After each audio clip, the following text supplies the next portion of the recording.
पंतप्रधान नरेंद्र मोदी यांनी इंधन बचत आणि सोने खरेदी टाळण्याच्या दिलेल्या सल्ल्यावरून विरोधकाकडून होत असलेल्या टीकेला आमदार सदाभाऊ खोत आणि आमदार गोपीचंद पडळकर यांनी जाहीर सभेतून जोरदार प्रत्युत्तर दिले.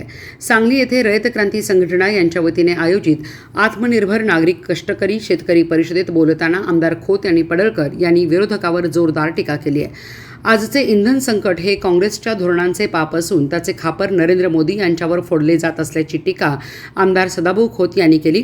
तर नरेंद्र मोदीवर टीका करणाऱ्यांना अर्थमंत्री पदावर असतानाही इस्लामपूर सांगली रस्ता करता आला नाही असा टोला आमदार गोपीचंद पडळकर यांनी जयंत पाटील यांना लगावला. आता ती हॉर्मुझ नावाची जी समुद्र दुनिया आहे ती बंद पडली मध्ये महिनाभर. मग आपल्या एका देशाचं तेल थांबलं होतं का? नाही आहे. अनेक राष्ट्रांचं तेल तिथं थांबलं होतं. आता जे माननीय मोदी साहेब गेलेले आहेत तिथून समुद्राच्या खालून पाईपलाईन करून भारताचा कायमचा प्रश्न मिटवता येतोय का याच्यावरती विचार सुरू आहे.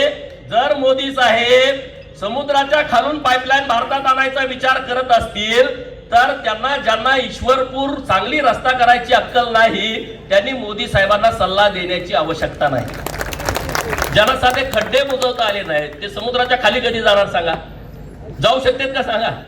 विहिरीत उडी मार म्हणलं तर मारायचं नाही, समुद्राच्या खाली कधी जाणार? त्यामुळे हे जे विषय आहेत लोकांची माती भडकवण्याच्या दृष्टिकोनातून त्यांचा जो प्रयत्न सुरू आहे तो प्रयत्न आपल्या सगळ्यांना हाणून पाडायचा आहे.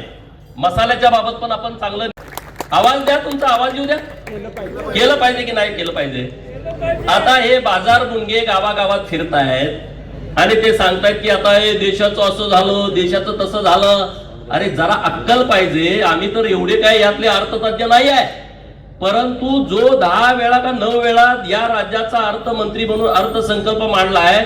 आता मला कोणीतरी सांगितलं की भारतामध्ये लॉकडाऊन होईल असं स्टेटमेंट करतोय. अरे ह्याचं डोकं मेंढराच्या डागणीनं डागलं पाहिजे असं मला वाटायला लागलंय. मेंढरा माहित आहे ना डागणी टाकते तुम्हाला तेव्हा अक्कल येईल. अरे कशासाठी केलंय हे? ही काय परिस्थिती आहे? जेव्हा जेव्हा युद्ध होतं तेव्हा तेव्हा अशी संकट उभा राहतात. तिकडं राहुल गांधींनी स्टेटमेंट केलं की देशाचे पंतप्रधान साहेब आता लोकांच्या वती ढकलायला लागले.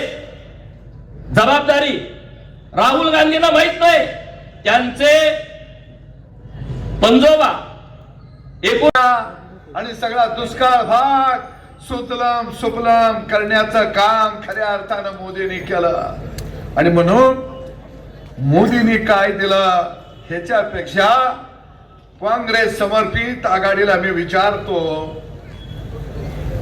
की अरे बाबा जे मोदीने आवाहन केलं सोनं खरेदी करू नका, डिझेल पेट्रोलचा जपून वापर करा, खाद्यतेलाचा जपून वापर करा, इलेक्ट्रिक वाहन वापरा.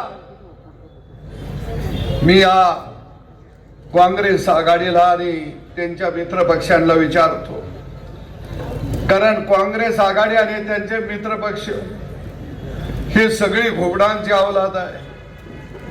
या घोबडाने कधी गावगाड्यासाठी कधी आवाज उठवला नाही. हे घोबड कधी शेतकऱ्याच्या बाजूने बोलली नाही.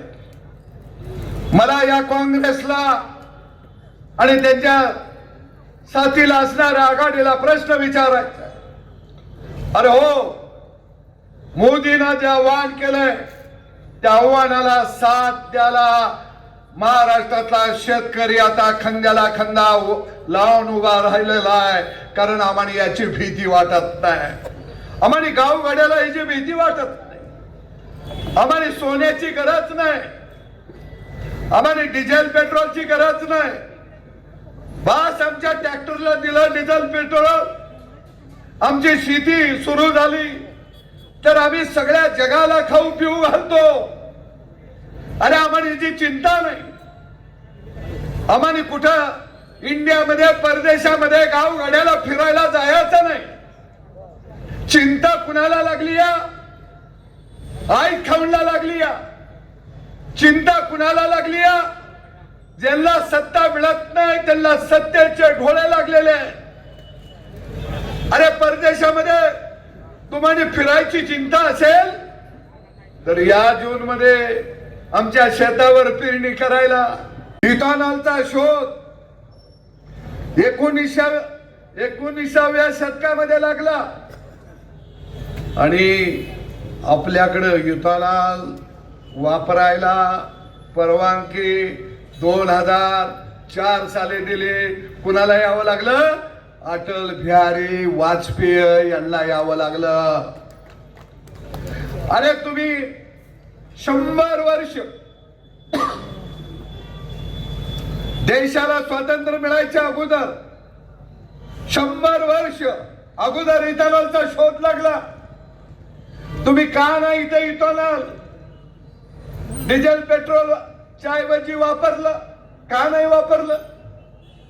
मोदी सरकार आल्यानंतर इथेनॉल डिझेल पेट्रोल मध्ये 20% वापरायची परवानगी 2014 ला दिली. त्याच्यासाठी या देशाचा पंतप्रधान मोदींना व्हावं लागला. अरे तुम्ही जर आम्हाला इथेनॉल जर वापरायला त्यावेळी परवानगी दिली असती तर आज सगळ्या गाड्या इथेनॉल वरती चालल्या असत्या. सगळे इंजन इथेनॉल वरचे निघाले असते. हे पाप कुणाचं? हे पाप खऱ्या अर्थानं काँग्रेसचा आहे. पण त्या पापाचं खपार कुणावर? मोदीवर. अरे मोदीने काय केलं? मोदीने हा देश एक संघ ठेवला.